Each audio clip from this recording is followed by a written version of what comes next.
സച്ചി രേവതിയുടെ വരാനിരിക്കുന്ന upcoming episode റിവ്യൂലോട്ട് എൻ്റെ എല്ലാ കൂട്ടുകാർക്കും സ്വാഗതം. അങ്ങനെ സച്ചി രേവതിക്കൊരു പുതിയ ബൈക്ക് വാങ്ങിക്കൊടുക്കുന്നുണ്ട്. രേവതിയുടെ പൂക്കട ശ്രുതിയും ചന്ദ്രമതിയും ചേർന്ന് പൊളിപ്പിക്കുകയാണ്. അതോടുകൂടി രേവതി ആകെ തകർന്നിരിക്കുകയായിരിക്കും. രേവതിക്ക് സമ്മാനമായിട്ട് ഒരു ബൈക്ക് വാങ്ങിക്കൊടുക്കുന്നു. ഇനി തൊട്ട് ഇതിൽ നീ പൂക്കച്ചവടം നടത്തിയാൽ മതി. ആരെങ്കിലും പൂ വേണമെന്ന് പറയുമ്പോൾ നീ വീട്ടിലോട്ട് കൊണ്ടുകൊടുക്ക്. അങ്ങനെ പുതിയ ബൈക്ക് എല്ലാവരുടെയും മുൻപിൽ വെച്ച് രേവതിക്ക് സമ്മാനിക്കുന്നു. ഇത് കണ്ട് ചന്ദ്രമതിയൊക്കെ ആകുന്ന എട്ടുന്നുണ്ട്. കാരണം ചന്ദ്രമതി കട പൊളിപ്പിച്ചു. രേവതിയെ തോൽപ്പിച്ച് വീട്ടിലിരുത്താനായിട്ട് സച്ചി സമ്മതിക്കുന്നില്ല. അങ്ങനെ രേവതി ആ ബൈക്കില് സച്ചിയെയും പുറകിലിരുത്തി പോകുന്നുണ്ട്. ഇത് കണ്ട് അസൂയപ്പെട്ടിട്ടാണ് ചന്ദ്രമതിയും ശ്രുതിയും നിൽക്കുന്നത്. തങ്ങൾ ഇതൊക്കെ ചെയ്തിട്ടും ഒരു കാര്യവും ഉണ്ടായില്ല. രേവതി ഇനി തൊട്ട് ഇതിൽ നന്നായി പൂക്കച്ചവടം നടത്തി പൈസ ഉണ്ടാക്കും. ഇതൊക്കെ കണ്ട് അസൂയ മൂത്ത നമ്മുടെ ചന്ദ്രമതി ശ്രുതിയോട് പറയുന്നുണ്ട്, കണ്ടോ അവരെല്ലാം കൊണ്ടും നല്ല രീതിക്കാ മുന്നോട്ട് പോകുന്നത്. പൂക്കച്ചവടം നടത്തി അവള് പൈസ ഉണ്ടാക്കുന്നുണ്ട്. ശ്രുതി, നിനക്ക് ഇന്നേ വരെ എന്റെ ശ്രുതിക്ക് ഒരു ബിസിനസ് തുടങ്ങി കൊടുക്കാൻ പറ്റിയോ? നിന്റെ അച്ഛൻ്റെ അടുത്ത് പോയി പറ കുറച്ച് പൈസ അയക്കാനായിട്ട്. എന്നിട്ട് ശ്രുതിക്ക് നല്ലൊരു ബിസിനസ് തുടങ്ങി കൊടുക്ക്. എത്ര നാളായി ജോലിക്കാണെന്നും പറഞ്ഞ് അന്വേഷിച്ച് നടക്കുന്നു. ഇതുവരെ നല്ലൊരു ജോലി കിട്ടിയിട്ടില്ല. എനിക്ക് ഉറപ്പുണ്ട് അവന് സ്വന്തമായിട്ട് എന്തെങ്കിലും തുടങ്ങിയാല് മെച്ചപ്പെട്ടു പോവുമെന്ന്. മറ്റുള്ളവരെ കീഴിലൊന്നും അവന് ജോലി ചെയ്യാൻ പറ്റില്ല. അതുകൊണ്ടായത്. എന്നാ ശ്രുതിയെ വെറുതെ വിടുന്നില്ല എന്ന് കാണുന്ന ശ്രുതി പുതിയ തന്ത്രം നെയ്യുന്നുണ്ട്. അങ്ങനെ വീണ്ടും ബീരാനെ ഇറക്ക എന്ന് തീരുമാനിക്കുന്നു. ബീരാനെ മീരയുടെ വീട്ടിലോട്ട് വിളിച്ചു വരുത്തുന്നുണ്ട്. എന്നിട്ട് ഒരു തവണ കൂടെ അഭിനയിക്കാനായിട്ട് പറയുന്നു. എന്താന്ന് വെച്ചാല് കരഞ്ഞുകൊണ്ട് വീട്ടിലോട്ട് വരുന്നു. എന്നിട്ട് മലേഷ്യക്കാരൻ അച്ഛനെ പോലീസുകാരെ ജയിലിലാക്കി, കുറച്ച് ബിസിനസ് പ്രശ്നങ്ങളാണ് എന്ന് വന്ന് പറയണമെന്നാണ് പറയുന്നത്. അച്ഛൻ ജയിലിലാണെങ്കിൽ പിന്നെ പൈസയൊന്നും ചോദിക്കില്ലല്ലോ. അതാണ് ശ്രുതിയുടെ അടുത്ത പ്ലാൻ. അങ്ങനെ വീട്ടിലെല്ലാവരും ഉള്ളൊരു ദിവസം ബീരാനോട് വീട്ടിലോട്ട് വരാൻ വേണ്ടി പറയുന്നു. അങ്ങനെ വീട്ടിലോട്ട് കയറി വരുമ്പോ ചന്ദ്രമതിക്ക് നല്ല സന്തോഷാ. ഇളയച്ചൻ വീട്ടിലോട്ട് വരുമല്ലേ, ഇനിയിപ്പോ പൈസ തരാനൊക്കെ ആയിരിക്കോ എന്നായിരിക്കും കരുതുന്നത്. എന്നാ ഇളയിച്ച് നേരെ കയറി വന്ന് കഥകളെല്ലാം അടയ്ക്കുന്നുണ്ട്. ജനലെല്ലാം അടച്ചിട്ടില്ലേ എന്നൊക്കെ ഉറപ്പാക്കുന്നു. ആകൊരു വെപ്രാളം. അങ്ങനെ ചന്ദ്രമതിയും രവിയും ചോദിക്കുന്നുണ്ട്, അല്ല ശ്രുതിയുടെ ഇളയച്ചൻ എന്താ ഒരു വെപ്രാളം പോലെ? എന്തെങ്കിലും പ്രശ്നമുണ്ടോ? നിങ്ങളിവിടെ ഇരിക്ക്, ഞാൻ വന്നതേ ഒരു പ്രധാനപ്പെട്ട കാര്യം പറയാനാ. അങ്ങനെ എല്ലാം പറയുന്നു. ശ്രുതിയുടെ അച്ഛൻ കുറച്ച് പ്രശ്നങ്ങൾ കാരണം ഇപ്പൊ ജയിലില്ല, മലേഷ്യൻ ജയിലില്. ഇത് കേട്ടാണെങ്കിൽ ചന്ദ്രമതി ഒന്ന് ഞെട്ടുന്നുണ്ട്. ജയിലിലോ? ചെയ്യാത്ത തെറ്റിനാ ഏട്ടനെ ജയിലിലിട്ടിരിക്കുന്നത്. ബിസിനസ്സുകാരൊക്കെ ചേർന്ന് ഏട്ടനെ പറ്റിച്ചതാ. ഒപ്പം ബിസിനസ് ചെയ്ത് ഏട്ടന്റെ പണമൊക്കെ തട്ടിയെടുക്കാനായിരുന്നു അവരുടെ പ്ലാൻ. കള്ളത്തരങ്ങൾ പറഞ്ഞാ ഇതുവരെ എത്തിച്ചത്. അതുകൊണ്ടാ ഞാൻ ഇതൊക്കെ പറയാനായിട്ട് ഇങ്ങോട്ട് വന്നത്. എനിക്കിനി എന്തായാലും മലേഷ്യയിലോട്ടൊന്നും പോവാൻ പറ്റില്ല. ഞാന് വേറെ നാട്ടിലോട്ട് പോവാൻ നിൽക്കുക. ഇനിയും നാട്ടിലോട്ട് പോയാല് ശരിയാവില്ല എന്നൊക്കെ ബീരൻ പറയുന്നു. ഇത് കേട്ട് ചന്ദ്രമതിക്ക് സഹിക്കാനാവുന്നുണ്ടായിരിക്കില്ല. അച്ഛൻ ജയിലിലല്ലേ, ഇനിയിപ്പോ ഒന്നും നടക്കില്ലല്ലോ എന്നൊക്കെയാണ് ചന്ദ്രമതി കരുതുന്നത്. ശ്രുതിയാണെങ്കില് മുഖത്ത് വലിയ ഭാവങ്ങളൊന്നും വരുത്തുന്നില്ല. എന്നാ ഇത് കണ്ട് വർഷ ചോദിക്കുന്നുണ്ട്, ചേച്ചിക്ക് എന്താ ഒരു വിഷമമില്ലാത്തെ? അച്ഛൻ ജയിലിലാണെന്നും പറഞ്ഞിട്ട് എന്താ ചേച്ചിക്ക് അതിന്റെ ഒരു ഷോക്കൊന്നും മുഖത്ത് കാണുന്നില്ലല്ലോ? അത് എനിക്ക് സങ്കടം സഹിക്കാൻ പറ്റുന്നില്ല. അതുകൊണ്ടാ ഞാൻ ഇങ്ങനെ നിൽക്കുന്നേ. എന്താ ഇനി അലച്ച ചെയ്യാ? അച്ഛനെ പുറത്തിറക്കാൻ വല്ല മാർഗമുണ്ടോ? അതൊക്കെ അവിടെ നോക്കുന്നുണ്ട് മോളെ, മോള് ടെൻഷൻ അടിക്കാതിരിക്കുക. ഇതും പറഞ്ഞുകൊണ്ട് ബീരാൻ അവിടെ നിന്ന് പോകുന്നുണ്ട്. ചന്ദ്രമതിക്ക് ദേഷ്യം സഹിക്കാനാവുന്നില്ല. ചന്ദ്രമതി ദേഷ്യം മൊത്തം സച്ചിയോടും രേവതിയോടാണ് തീർക്കുന്നത്. ഇവിടെ ഒരുത്തി കയറി വന്നിട്ടുണ്ടല്ലോ, അതിനുശേഷം ഇതെല്ലാം സംഭവിച്ചത് എന്നൊക്കെ പറഞ്ഞ് രേവതിയെ കുറ്റപ്പെടുത്തുന്നു. അങ്ങനെ ആകെ ടെൻഷനിൽ നിൽക്കുന്നുണ്ട്. എന്നാ ശ്രുതിക്കിപ്പോ സമാധാനായി. കുറച്ചു നാളത്തേക്ക് ശല്യം ഒഴിവായി കിട്ടുമല്ലോ. അതിനിടയില് ശ്രുതി നീലിമയെ കുറിച്ച് അന്വേഷിക്കുന്നുണ്ട്. നീലിമ കാനഡയിലാണല്ലോ. ഇനിയെങ്ങാനും വല്ല ഡീറ്റെയിൽസും കിട്ടിയാല് അവളെ വിളിച്ച് പൈസ ചോദിക്കാം എന്നൊക്കെയാണ് കരുതുന്നത്. അങ്ങനെ ട്രാവൽസ് മുഖേനയാണ് കാനഡയിലോട്ട് പോയത്.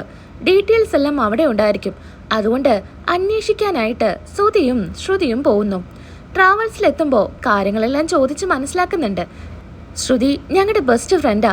അവളുടെ മുത്തശ്ശിക്ക് ഇപ്പൊ പെട്ടെന്ന് വയ്യാതായി. അത് വിളിച്ച് പറയാനായിട്ടാ. നമ്പർ എന്തെങ്കിലും ഉണ്ടെങ്കിൽ ഞങ്ങൾക്ക് തരുമോ എന്നാണ് ചോദിക്കുന്നത്. എന്നാ അപ്പം തന്നെ മറുപടി കൊടുക്കുന്നു, കസ്റ്റമറുടെ ഡീറ്റെയിൽ ഒന്നും കൊടുക്കില്ല എന്ന്. അല്ല, നിങ്ങൾ വലിയ ഫ്രണ്ട്സ് ആണെന്നല്ലേ പറഞ്ഞത്? അപ്പം നിങ്ങളുടെ കയ്യിൽ നമ്പർ ഇല്ലേ? നമ്പർ ഞങ്ങളുടെ കയ്യിൽ നിന്ന് പോയതാ, അതാ ഞങ്ങൾ വന്നത്. എന്താണെങ്കിലും ഡീറ്റെയിൽസ് കൊടുക്കാൻ പറ്റില്ല മാഡം, അത് ഞങ്ങളുടെ പോളിസിയാ. കസ്റ്റമേഴ്സിന്റെ ഡീറ്റെയിൽസ് ഒന്നും ആര് വന്ന് ചോദിച്ചാലും കൊടുക്കില്ല എന്ന് പറയുന്നു. അങ്ങനെ അവിടെ നിന്ന് ഇറങ്ങുന്നുണ്ട്.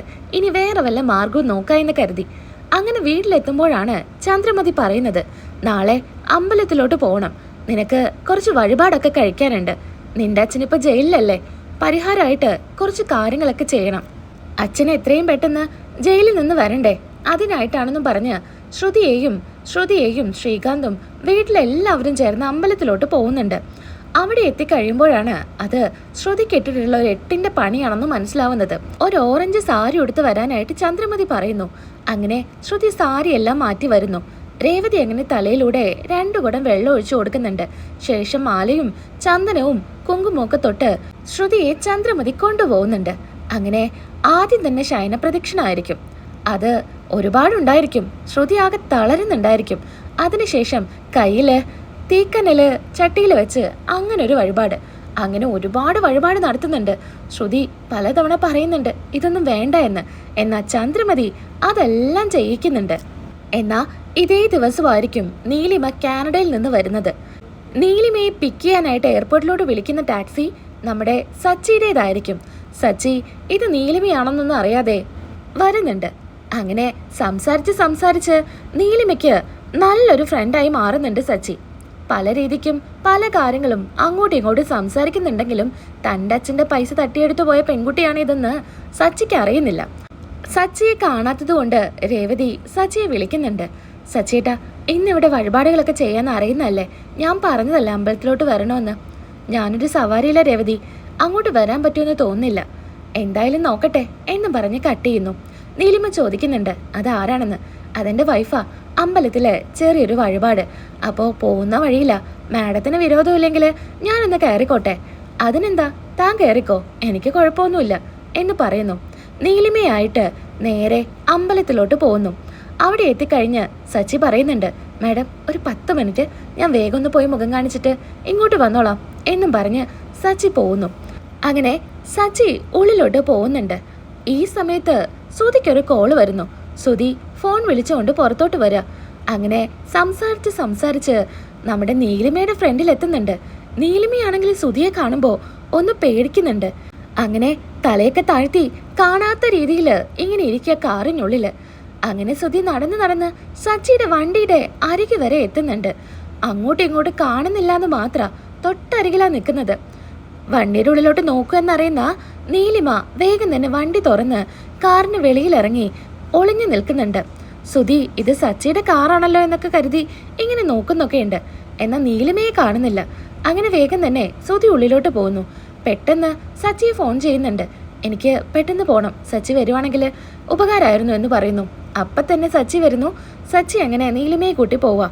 തൽക്കാലം സച്ചി എന്തായാലും നീലിമ ആരാണെന്ന് അറിയുന്നില്ല. എന്നാ ശ്രുതിയും നീലിമയുടെ പുറകെയുണ്ട്. അങ്ങനെ വഴിപാടൊക്കെ ചെയ്ത് വീട്ടിലോട്ട് വരുന്നുണ്ട്. ആകെ ടയേർഡായിരിക്കും ശ്രുതി, ഒരുപാട് വഴിപാടുകളല്ലേ ചെയ്തിരിക്കുന്നത്.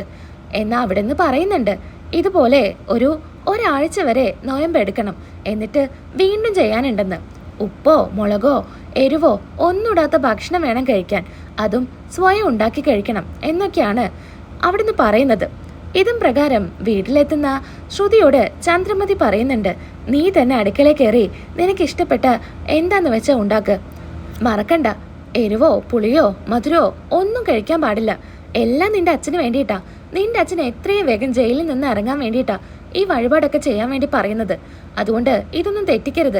അങ്ങനെ ശ്രുതിക്കൊരു 8ന്റെ പണി കിട്ടുകയാണ് കേട്ടോ. അങ്ങനെ പിന്നീട് നീലിമയെ കൈയോടെ പിടിക്കുന്നുണ്ട്. ശ്രുതിയുടെ പാർലറിലോട്ട് ഫേഷ്യൽ ചെയ്യാനായിട്ട് വരുന്ന നീലിമയെ അവിടെ വെച്ച് ശ്രുതി പിടിക്കുന്നുണ്ട്. എന്നിട്ട് 50 ലക്ഷം രൂപ വാങ്ങിക്കുന്നുണ്ട്. അപ്പം നാളത്തെ എപ്പിസോഡിൽ ബാക്കി റിവ്യൂ ആയിട്ട് വരാം. വീഡിയോ ഇഷ്ടമായില്ലെന്ന് ലൈക്ക് ചെയ്തേക്കുക. സബ്സ്ക്രൈബ് ചെയ്യാത്ത കൂട്ടുകാരുണ്ടെങ്കിൽ ഇന്ന് സബ്സ്ക്രൈബും ചെയ്തേക്കുക.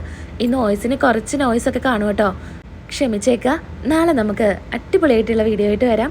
അപ്പോൾ എല്ലാവർക്കും ടാറ്റാ.